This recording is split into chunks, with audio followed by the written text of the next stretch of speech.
Morning बच्चों, आज हमारी कक्षा का प्रथम दिवस है। चलिए सब अपना परिचय दीजिए। सकाळचे नमस्कार, माझे नाव अवनी आहे. कालवनिकम नाम चिन्नस्वामी अय्यर. सत श्री अकाल, मेरा नाम जसकीरत सिंह है. सुप्रभात, हमारा नाम बबीता है.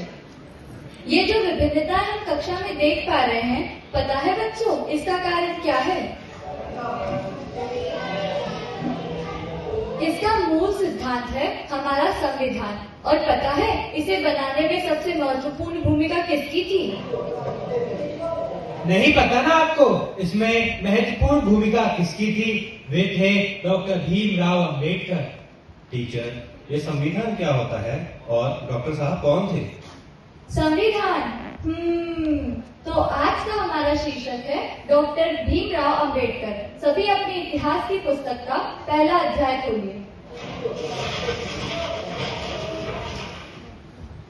सन 1947 देश आजाद हो चुका था. हर तरफ खुशियां थी, सब खुश हो रहे थे, नाच रहे थे, सब गले मिल रहे थे. लेकिन साथ ही साथ देश के लिए एक बहुत बड़ा सवाल खड़ा हो गया था. अब ये देश आगे कैसे चलेगा? तभी एक सभा बिठाई गई और उसमें बड़े बड़े नेताओं के बीच में संवाद हुआ.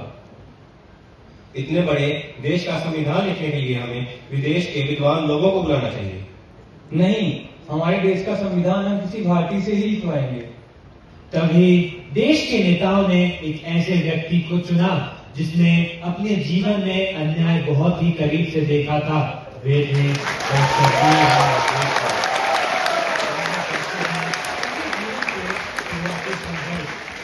1904 की घोर सी नम सी धूप में एक छोटा सा लड़का गांव की गली में लकड़ी की तख्ती और एक पुरानी किताब लिए चल रहा था. उसका नाम था भीमराव अंबेडकर. वह जिले के सरकारी स्कूल में पहली कक्षा में पढ़ने आया था. अंदर कहाँ आ रहा है? वहीं बाहर हो. क्यों गुरुजी, मैं अंदर क्यों नहीं आ सकता?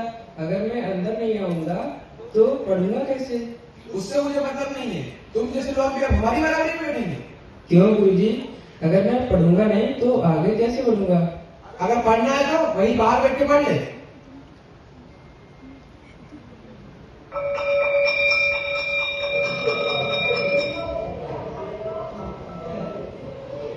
अरे तू यहाँ क्यों आ रहा है? यहाँ हम लोग पानी पीते हैं.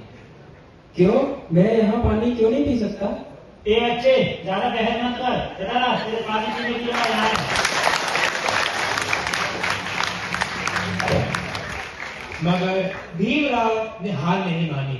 वह धीरे धीरे पढ़ते रहे, सवाल पूछते रहे और अपनी किताबों में डूबे रहे. उन्हें एक बात तो समझ आ गई थी, जाति या धर्म से ऊपर शिक्षा ही इंसान की सबसे बड़ी पहचान है. 1907 में उन्होंने अपनी मैट्रिक परीक्षा उत्तीर्ण की और अगले वर्ष एल्फिंस्टन कॉलेज में प्रवेश किया. इस स्तर पर शिक्षा प्राप्त करने वाले अपने समुदाय से वे पहले व्यक्ति थे. अपनी उच्च बौद्धिक क्षमताओं के बावजूद अंबेडकर को न्यूयॉर्क और लंदन में अपनी पढ़ाई के लिए केवल अपनी छात्रवृत्ति पर निर्भर होना पड़ा, क्योंकि उनकी आर्थिक स्थिति अच्छी नहीं थी. तो वह विशेष रूप से बड़ौदा के सयाजीराव गायकवाड़ तृतीय से मिले, परंतु छात्रवृत्ति केवल शैक्षिक शुल्क के लिए पर्याप्त होने के कारण उनकी धर्मपत्नी को घर घर जाकर काम करना पड़ता था.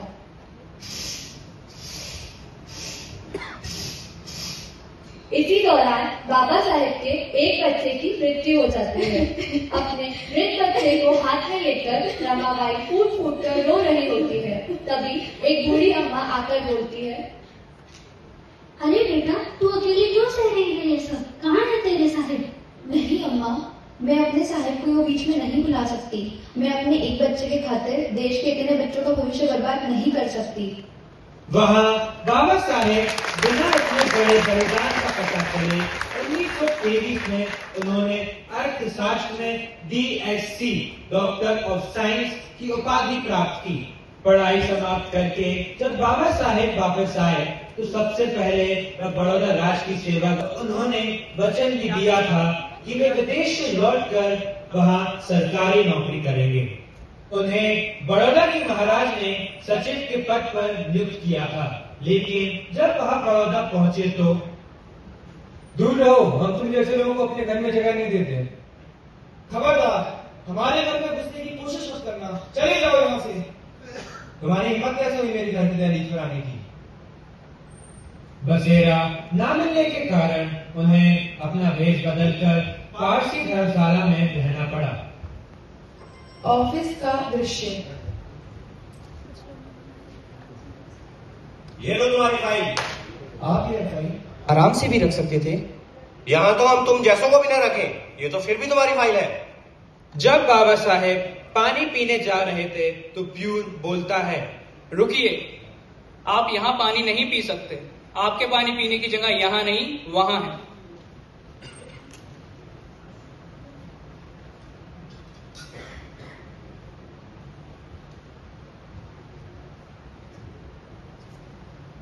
ये यहाँ क्यों आ गया? चलो यहाँ से।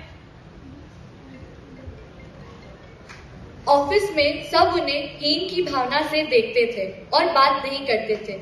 इस भेदभाव का अनुभव करने पर उन्होंने अपनी किताब वेटिंग फॉर वीजा में लिखा है, वे सिर्फ 11 दिन तक बड़ौदा में रह पाए और यह नौकरी छोड़कर वापस बंबई लौट गए। बड़ौदा छोड़ने से पहले बाबा साहेब एक बगीचे, जिसे आज हम सब संकल्प भूमि के नाम से जानते हैं, उसमें उन्होंने लगभग 5 घंटे बिताए और रोते हुए सोचते हैं, अगर मुझे उच्च शिक्षा और क्षमताओं के बावजूद भी जाति के कारण सम्मान नहीं मिला तो उन लोगों के साथ क्या क्या होता होगा जो पढ़े लिखे नहीं हैं। बड़ौदा स्टेशन के उस बरगद तले वह आंसू अब सूख चुके थे। अपमान की उस रात ने डॉक्टर बी आर अम्बेडकर को तोड़ा नहीं, फौलाद बना दिया था। नौकरी छोड़ने के बाद लिया गया उनका संकल्प अब एक ऐतिहासिक जन आंदोलन बनने जा रहा था। 20 मार्च 1927 महाराष्ट्र का महड़। आज महड़ की सड़कों पर हथियारों की नहीं, हजारों कदमों की गूंज थी। करीब 10,000 लोगों का हुजूम एक कतार में चल रहा था। चेहरों पर सदियों की थकावट थी, पर आंखों में डर नहीं। इस जनसैलाब का नेतृत्व कर रहे थे शान लेकिन अड़ीक डॉक्टर बी आर अम्बेडकर। लक्ष्य था सरदार साहब।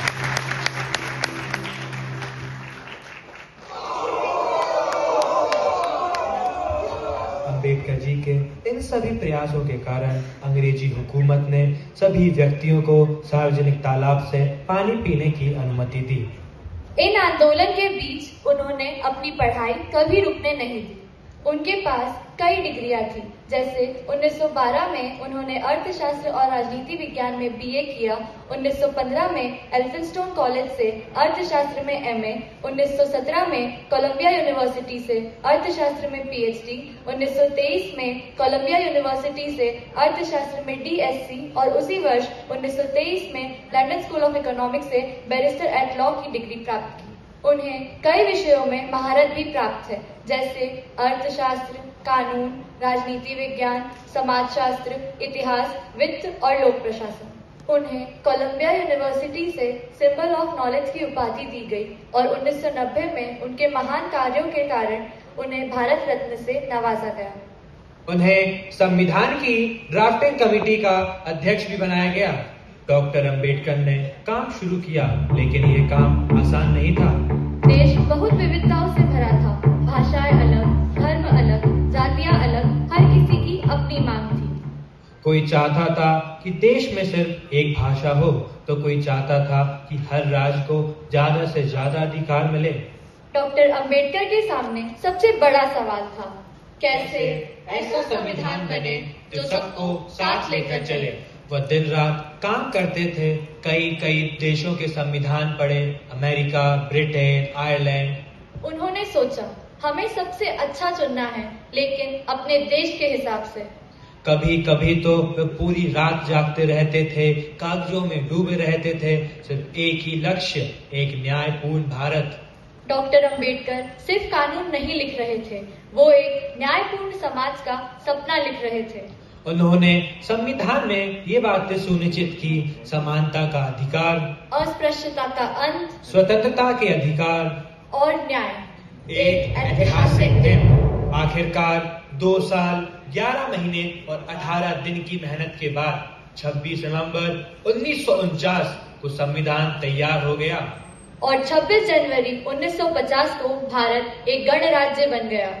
उस दिन डॉक्टर अंबेडकर के चेहरे पर थकान भी थी और एक संतोष भी। मैंने अपना कर्तव्य पूरा किया।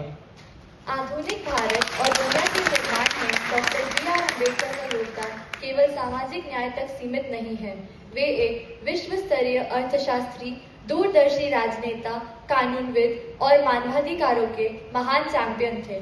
आधुनिक दुनिया में उनके प्रमुख योगदानों को निम्नलिखित बिंदुओं में समझा जा सकता है। पहला, भारतीय संविधान का निर्माण। दूसरा, मानवाधिकार और सामाजिक न्याय की वैश्विक मिसाल। तीसरा, अर्थशास्त्र और रिजर्व बैंक की स्थापना। चौथा, आधुनिक श्रम कानून। पांचवा, जल एवं ऊर्जा नीति। और छठा, महिलाओं का सशक्तिकरण। चलो चलो बहनों, आज मतदान का दिन है और हम सभी औरतों को भी मतदान करने जाना है। हाँ बहन, मैं अपनी बेटी को भी बुला लेती हूँ। MBBS की पढ़ाई कर रही है, कॉलेज से आती ही होगी। हाँ बहन, आज मैं भी अपने ऑफिस का काम जल्दी खत्म करके आ गई हूँ। बहनों, मैंने तो सुना है कि हमारे क्षेत्र से एक महिला प्रत्याशी भी खड़ी हुई है। चलो मम्मी, हमें भी वोट डालने जाना है। हाँ ठीक है, चलो चलते हैं। हाँ चलो चलो। आजादी के बाद एक और क्रांति जन्मी, नारी शक्ति की। जो आवाज दबाई गई थी वही अब बदलाव की गूंज बनी। उसने हक मांगे नहीं, उन्हें जीकर दिखाया और इतिहास बदल दिया। जल्द ही चुनाव का परिणाम आता है जिसमें राज्य की मुख्यमंत्री महिला बनती है। मेरे वरिष्ठ नेतागण और मेरे प्रदेश के देवतुल्य नागरिक भाइयों, बहनों और युवाओं, आज की यह जीत मेरी नहीं है। यह जीत उस प्रदेश की उस हर माँ की है जिसने संघर्ष करना सिखाया, उस बेटी की है जो ऊंचे सपने देखती है, और उस हर नागरिक की है जिसने बदलाव की उम्मीद में मुझे चुना है। सबसे पहले मैं शीश झुकाकर इस प्रदेश की जनता का आभार व्यक्त करती हूँ। आपने न केवल मुझ पर भरोसा जताया है बल्कि एक नया इतिहास रचा है। धन्यवाद। तो बच्चों, ये कहानी थी उस बच्चे की जिसे स्कूल में बैठने तक की जगह नहीं मिलती थी, वही आगे चलकर पूरे देश के लिए कानून बनाता है। यह सिर्फ एक इंसान की कहानी नहीं है, यह संघर्ष, साहस और शिक्षा की ताकत की कहानी है। डॉक्टर भीमराव अंबेडकर ने हमें सिखाया कि अगर हम ठान लें तो हम अपनी किस्मत खुद ही लिख सकते हैं। उनका संदेश आज भी उतना ही महत्वपूर्ण है। शिक्षित बनो, संगठित रहो और संघर्ष करो।